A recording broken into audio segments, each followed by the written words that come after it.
Mad Monk, Gotham City, New Jersey, October 1999. It's been a couple months since Bruce Wayne had become the Batman, and for the last couple months, Batman has been going up against the worst of the worst of Gotham City. Everything from big name crime bosses to the lowest street goon.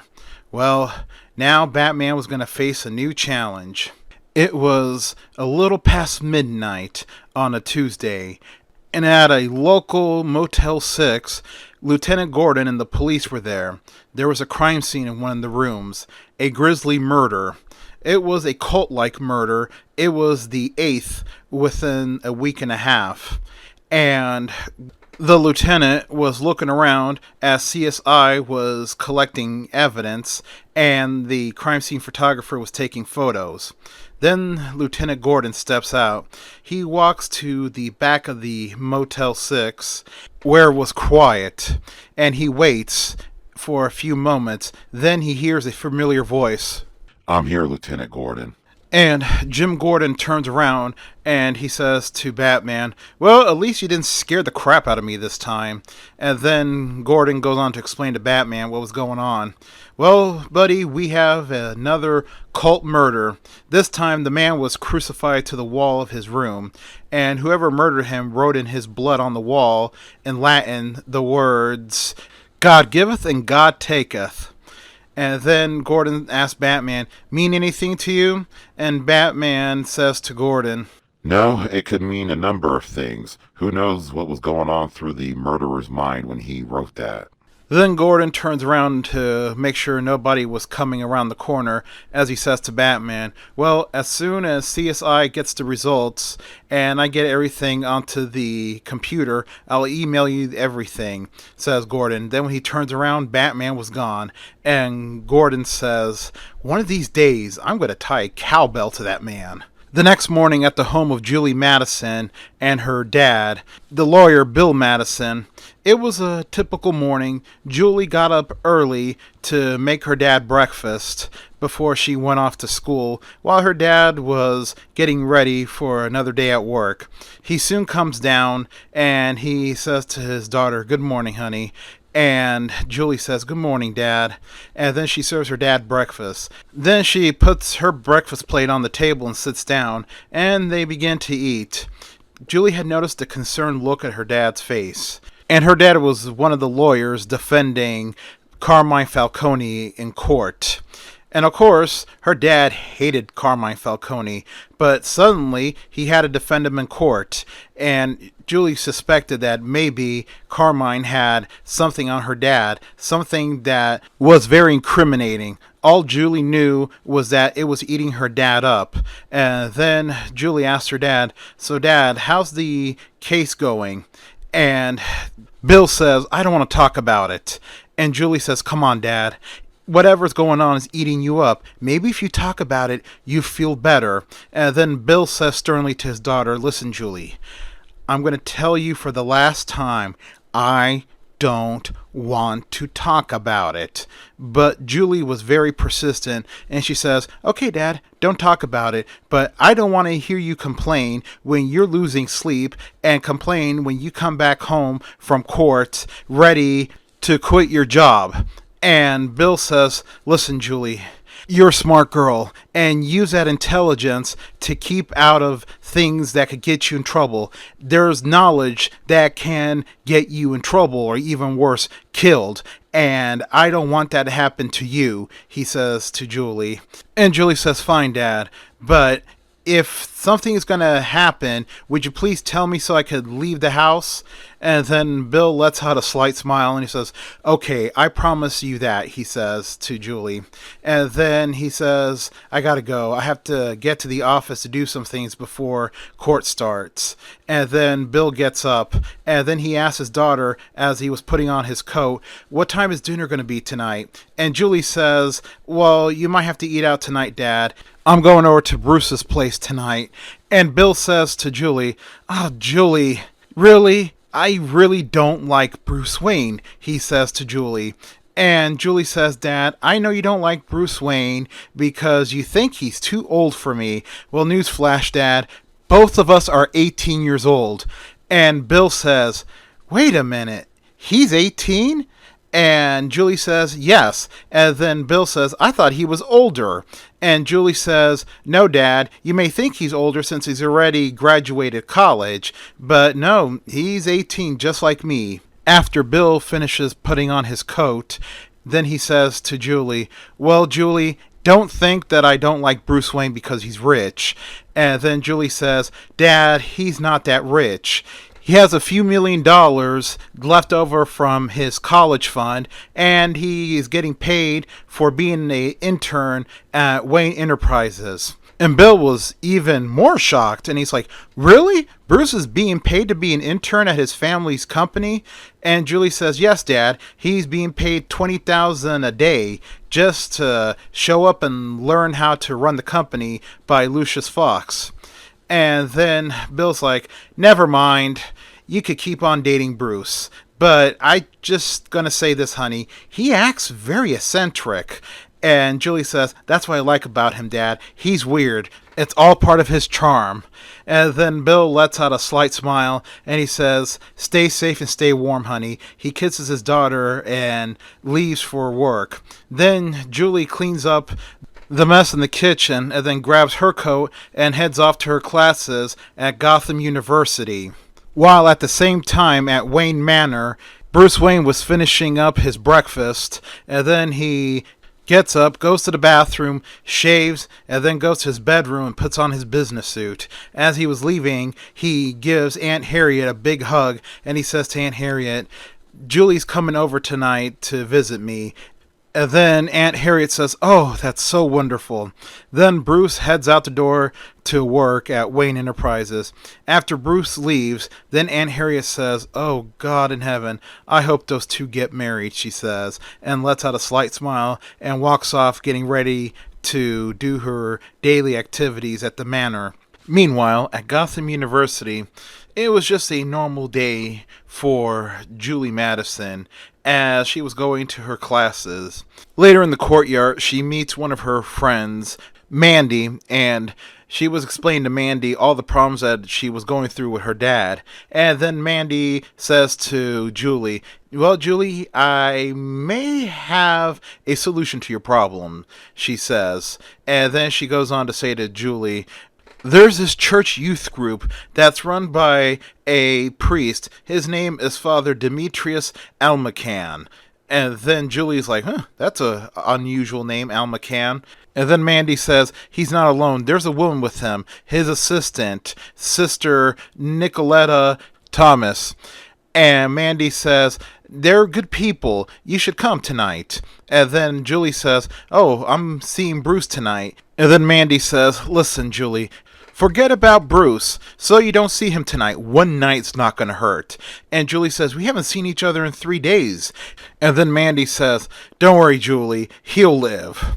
And then Julie says, fine, I'll come with you tonight. And then Mandy says, excellent, I'll come and pick you up at 8 o'clock. And then Julie says, okay. After Mandy leaves, then Julie picks up her cell phone and calls Bruce at his office. And she tells Bruce that she's not going to make it tonight. Bruce was a little bummed out, but he said, okay. Later, as the sun was setting at Wayne Manor, beneath Wayne Manor in the Batcave, Bruce Wayne was using his newfound free time tonight to look at all the files that Commissioner Gordon had emailed him. He was looking at the crime scene photos and looking at the crime lab results. But there were no answers. There was no connection with the victims, and just more questions and answers. Then Bruce decides to suit up and go out and patrol as Batman. While he was doing that, Julie Madison was at the youth group meeting with her friend Mandy, and Father Demetrius was giving a sermon. His sermon was on the troubled life of the modern world, and his sermon seemed to be resonating with Julie Madison and the rest of the youth group. It was touching on all the key points that were piquing Julie's interest.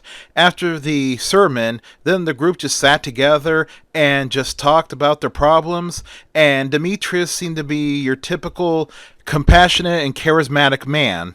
As he was talking, Julie just felt so at ease. After the youth group meeting, then Mandy introduces Julie to Demetrius and Nicoletta.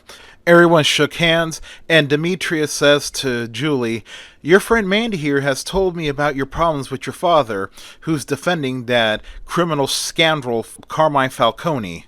And Julie says, "Yes." And Nicoletta says, "It's okay, Julie.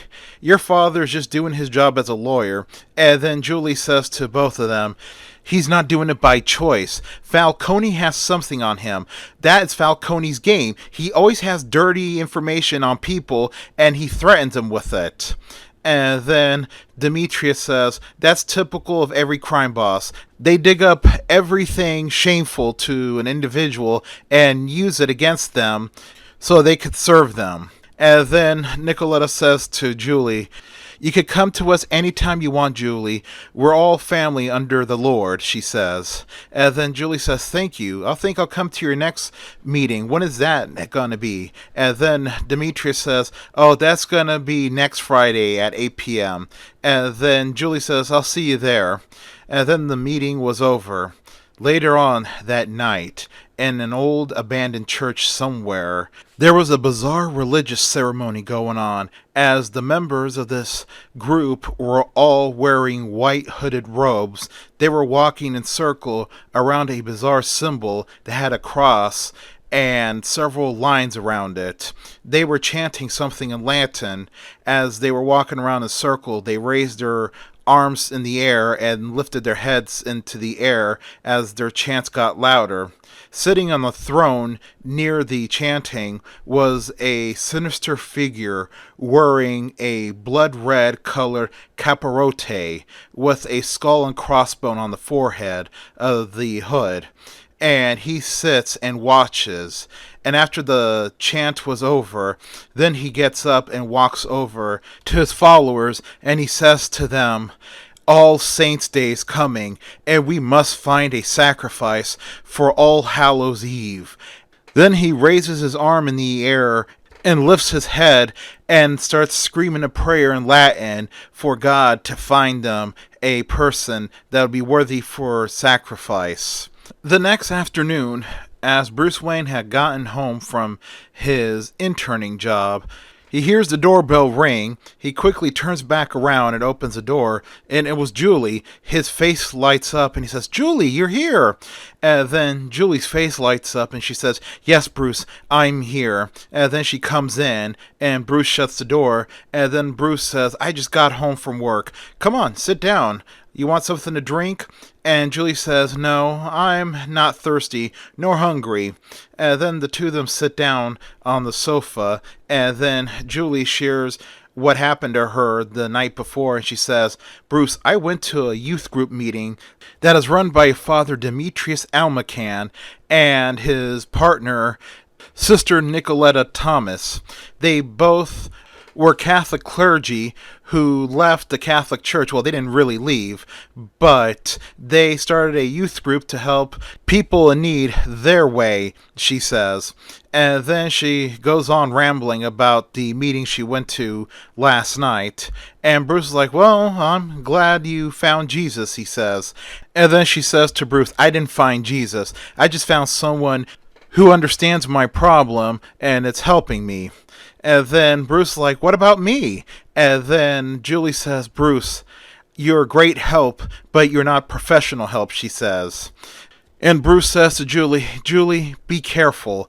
I've been reading about these bizarre cults that infiltrate colleges and recruit people in their most time of need." And Julie says very angrily at Bruce, "Bruce, this is not a cult." And Bruce's like, "Okay, Julie, I'm sorry, but just be careful, please, be very careful," he says to her. And then Julie smiles and she says, "I will, Bruce." And then Bruce asks Julie, "You want to go out to dinner?" And Julie says, "Well, I'm not exactly dressed for dinner." And then Bruce says, "Just head on home, get ready, because I have to get ready too," he says. And then Julie smiles, she says, "Okay, pick me up at 8. And then she leaves. Then Bruce gets up, and then he begins to shave, shower, and put on a nice dinner suit. Then he picks up Julie, and then they head off to a very nice, expensive restaurant in uptown Gotham. After their dinner was over, Bruce took Julie home, and then Julie knows that her dad was still not home. And then Julie says to Bruce, Bruce, you want to come inside? And then Bruce goes inside Julie's house, and the two of them sit down and talk, and Julie really opens up to Bruce about her concern with her dad in the Carmine Falcone case. Afterwards, the two began to kiss passionately, and they soon consummated their relationship. Later, in the pre-dawn hours, Bruce gets up and leaves Julie's house. He noticed that her dad was still not home. Well, Bruce gets in his car and drives off, and then he gets ready for work.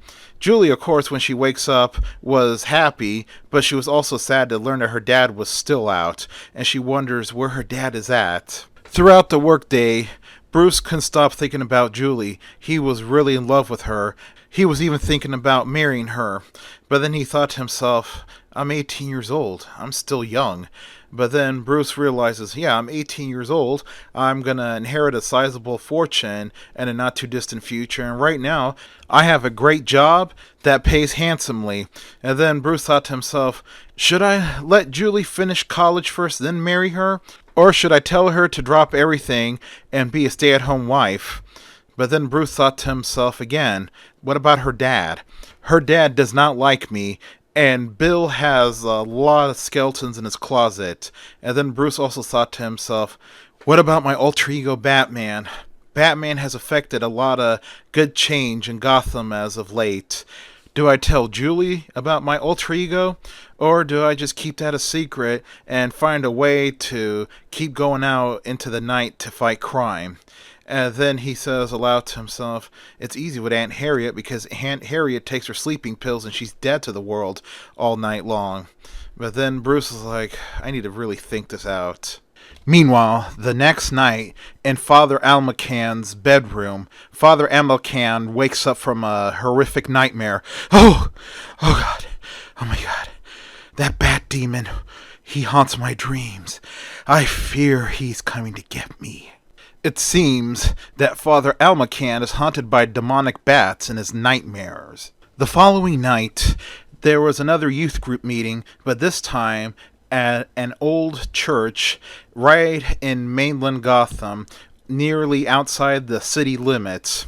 And one of the boys in the youth group looks around at the church and he says to the other members of the youth group, this church looks like it's seen better days. And then Father Almacan comes out of nowhere and he says, indeed, this church has seen better days, but as soon as me and Sister Nicoletta can muster enough funds, we will make this church beautiful again, he says.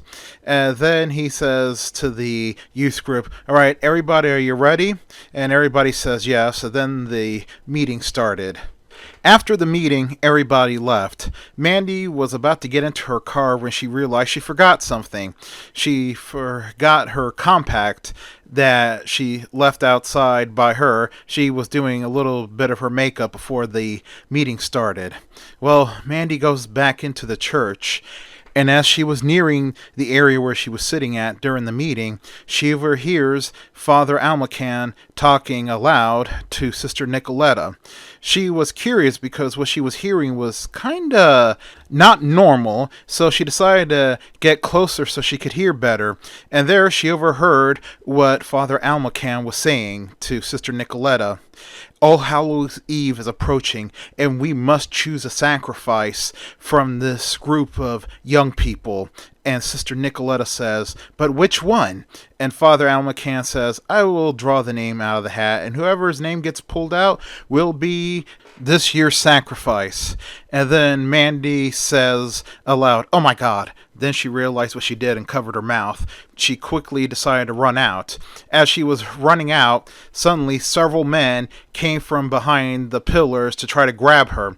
They were obviously members of this cult. Mandy was able to make it out the door. She got in her car and sped off, into the darkness. As soon as she was in a safe area within the city, or area she felt safe in, she quickly grabbed her cell phone, and the first person she decided to call was Bruce Wayne. Bruce grabs the cell phone and sees it was Mandy, and he's like, wonder what she's calling for. Then he answers, hello? And then Mandy on the other line frantically says, oh, thank God, Bruce, you answered. Bruce, listen to me. I decided to call you first, just in case I'm not able to warn Mandy. You're rich, you have pool. Listen to me, she says. And then she goes on to explain to Bruce, I have discovered a horrible secret. I discovered that Father Almacan wants to sacrifice someone from the youth group on Halloween. I don't know who it is. He's going to draw names out of the hat. And Bruce says to Mandy, then why didn't you call the police instead of calling me? And then Mandy says, listen, Bruce, I will call the police after I warn you and Mandy. I don't know how long I'm going to live. They know that I know, she says to Bruce. And then she says, please, Bruce, if I disappear before the police are warned, please go to the police. I know they'll listen to you. Oh, God, she says. Then she hangs up, and Bruce says, hello, Mandy, are you there? And then Bruce is like, oh no! And then Bruce gets up and he decides to go down to the Batcave. In the Batcave, he was using the Batcomputer to find out who this Father Almacan really was. There wasn't much information on him, but Bruce then realized, wait a minute. What if Father Almacan's behind the cult murders that have been going on in the city lately? And then Bruce began to research more of these cult murders, and sure enough, his search reveals other such murders that had occurred in several Eastern European countries and a couple Latin American countries. Finally, Bruce gets into the DMV records and finds some information on Father Almacan, and the information was pretty bare. Father Demetrius Almacan, country of birth, Krakow, Poland, February 9th, 1958. And then Sister Nicoletta Thomas, born May 1st, 1970, Chicago, Illinois. Then Bruce grabs the telephone by the Batcomputer and calls Julie. And then Julie answers with a sleepy tone in her voice. Hello? And then Bruce says, hey, Julie, it's me, Bruce. And Julie says, oh, hey, honey, what's going on? And Bruce says to Julie, well, I was calling to see if you were back from the youth group meeting. And Julie says to Bruce, no, I didn't go tonight, babe. I just was too tired. I had a lot of work today in class. And then Bruce asks Julie, hey, Julie, where is those youth group meetings at? And Julie says, well, they usually have it at the bookstore or the library conference room or at the coffee shop, but tonight they were going to have it at the old St. Andrew's Church way outside in the city in the mainland section. Then Bruce asked Julie, hey babe, did you get a call from Mandy? And then Julie says, no, not that I know of. And then she picks up her cell phone and looks at the caller ID, and there was no missed calls. And then Bruce like, no, she hasn't called me at all. And then Bruce says to Julie, well, I missed a call from her, so I was wondering if she was calling me about. And then Bruce says, all right, honey, I'll let you get back to sleep. I'll talk to you tomorrow. Bye. And then he hangs up the phone. Then Bruce gets up from the desk chair and he says aloud, this looks like a job for Batman.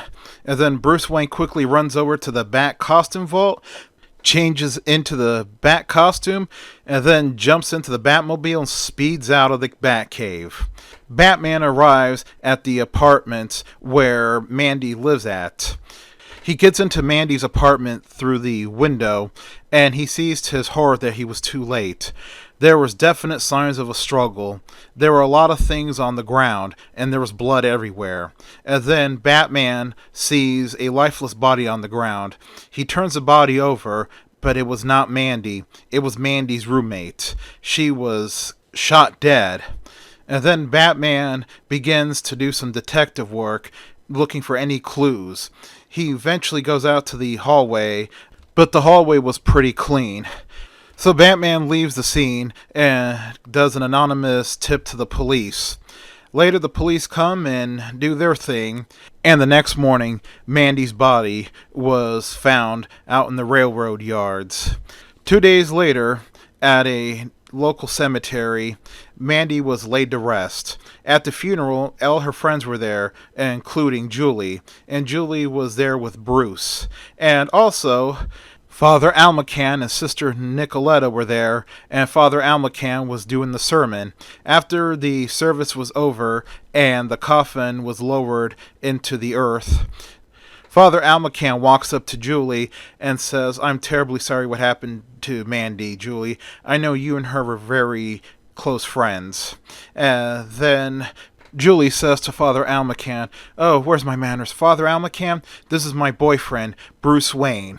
Then Bruce shakes hands with Father Almacan, and Bruce gives Father Almacan this look. It was not a dirty look, but it was a very nasty, I know what you did look, and Father Almacan had noticed it. And he says to Bruce, "Mr. Wayne, do we know each other?" And Bruce says, "Oh no, Father, we don't." Soon Bruce tells Julie to go wait for him in the car. He had to make a call.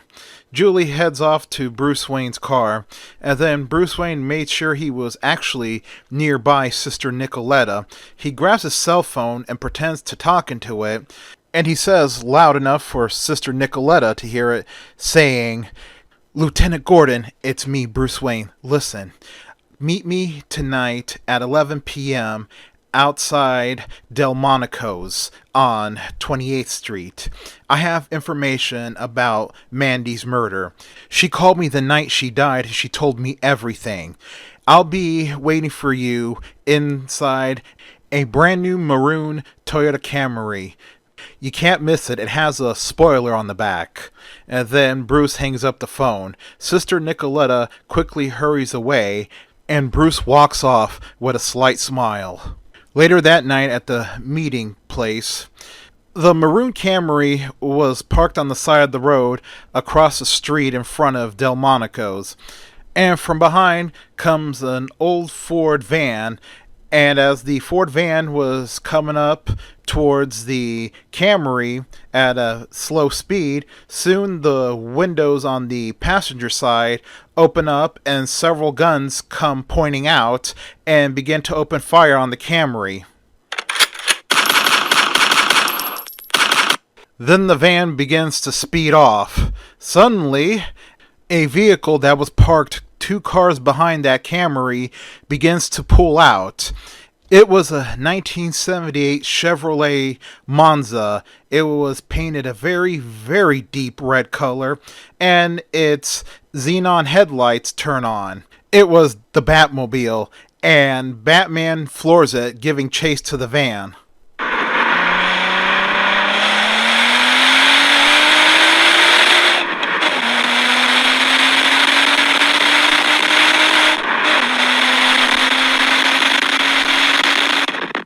One of the men inside the van sees the Batmobile coming up behind them quick, and he screams to the driver, "Hey, there's a car coming on us very quick!"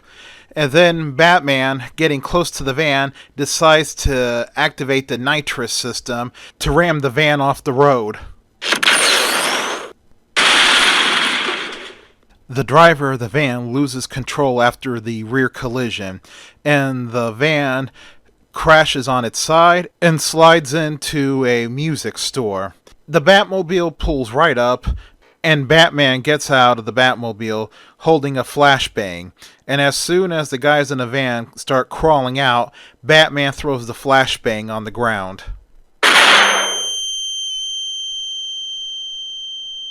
Then Batman proceeded to beat up all those guys, and then the last guy he interrogated, he asked the bad guy, Okay, who sent you? Who do you work for? Talk. The guy said, struggling to speak, "We are members of the Red Cruciform. We were sent to kill Bruce Wayne." Then Batman says, Thank you. Then Batman headbutted the man, knocking him out cold. Batman leaves the scene as the police were coming. Later, on top of the Major Crimes Unit building, the bat signal shines bright in the sky, and Lieutenant Gordon was asking Batman, "So what's going on? What happened?" And Batman explains to him, What happened was that Mandy, before she died, called Bruce Wayne. She tried to warn as many people as possible before she went to the police that Father Almacan was planning some sort of bizarre human sacrificial ritual on Halloween. So Bruce Wayne contacted me, and I went over to Mandy's apartment, where I discovered that she was abducted and her roommate was dead. So I decided to set up a trap, and I had Bruce Wayne go to the funeral and fake a phone call that he was contacting you with the whereabouts of who murdered Mandy, and that Mandy told Bruce everything before she died. With the bait out, they took it, and Bruce Wayne knew about the Red Camry. It belongs to the head chef of Delmonico's. So they fell for the trap, and that's it. Then Lieutenant Gordon asked Batman, "What about Father Almacan?" And Batman revealed that his searches for Father Almacan revealed that he's pretty clean. Well, the days had passed by, and Bruce Wayne and Batman had been keeping a close eye on Julie in case she is the target for Father Almacan's sacrifice. The police have been investigating Father Almacan, but he keeps proving some airtight alibis, and those men that attacked Bruce Wayne all mysteriously died at the hospital the night that they arrived there after Batman beat the life out of them. And Julie had some big things going on in her life, too. Her father had resigned from the defense team of Carmine Falcone. Now he was living in constant fear that he was going to experience retaliation. Halloween morning, 7 a.m. Julie leaves the house, walking down the driveway to her car. She was going to class early today since she had a lot to do. She was planning to leave Gotham for a while on her father's recommendation.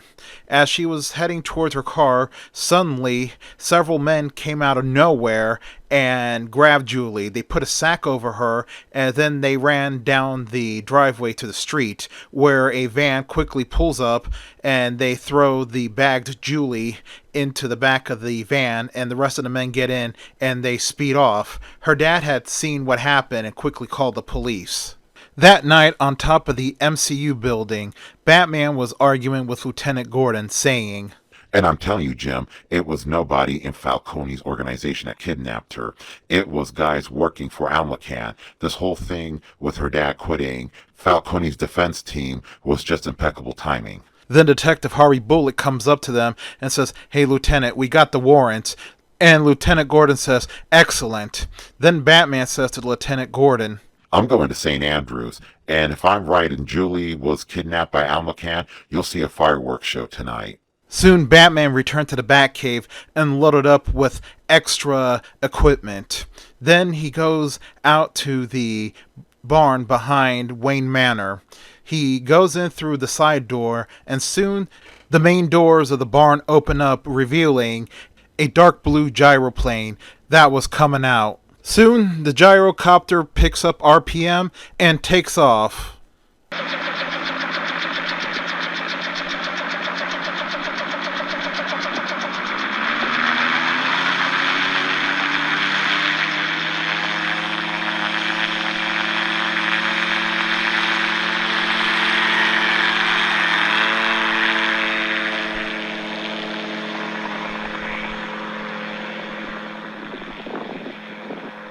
Batman flew the Bat Gyro below 500 feet so he wouldn't be picked up by radar. The Bat Gyro had a very powerful engine, an off-the-shelf crate engine, a Generation 2 Caracal engine, 2.2-liter inline-4 that ran on compressed natural gas, that was modified with racing pistons, a dry sump, performance exhaust, and a turbocharger. And Batman was flying through the air at over 120 miles an hour. But, of course, nothing was going to be easy, as he could see a storm forming in the horizon.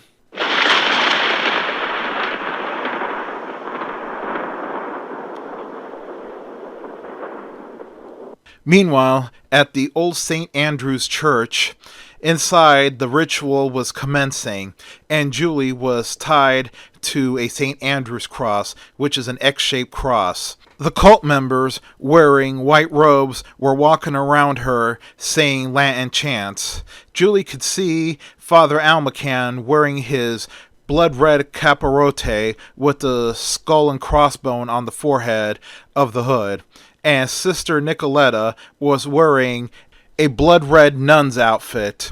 As the ceremony was commencing, then Father Almacan gets up from his throne and walks over to Julie. He pulls out a giant ceremonial dagger, and then he screams, "Oh mighty God, accept tonight's sacrifice on All Hallows Eve to gain wealth and power." Sister Nicoletta was holding a giant goblet, ready to collect blood. Suddenly, there was a loud crash at the giant stained glass window behind the altar. It was Batman who's swinging through the window. He lands on top of the giant cross at the altar, and his weight causes the giant cross to tip forward, and the giant cross falls, pinning two of the cultists to the ground. Batman lands on the aisle, and then he quickly throws a group of tear gas capsules at the gathered cultists.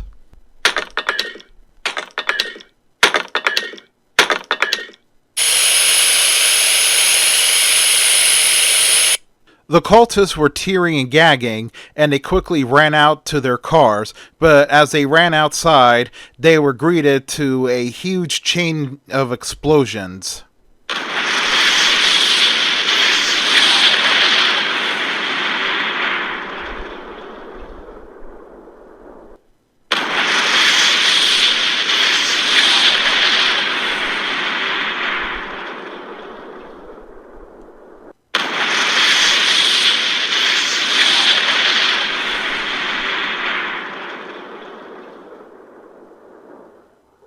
All the cars outside the parking lot exploded thanks to bombs that Batman put by the fuel tanks. The cultists ran in all different directions from the explosion. Then Sister Nicoletta quickly pulled out a giant knife. She tried to stab Batman, but Batman quickly stopped the knife from making contact on him, and then gave a swift punch to Sister Nicoletta's face, knocking her out cold. Father Almacan says, "My God, it's you. You finally come for me, the bat demon that's haunted my dreams for years. You're not taking me," he says. And then Father Almacan begins to run. Soon a foot chase ensues as Batman runs after Father Almacan. Father Almacan climbs a ladder to the roof, and Batman climbs up after him. Outside on the roof, there was a violent thunderstorm overhead.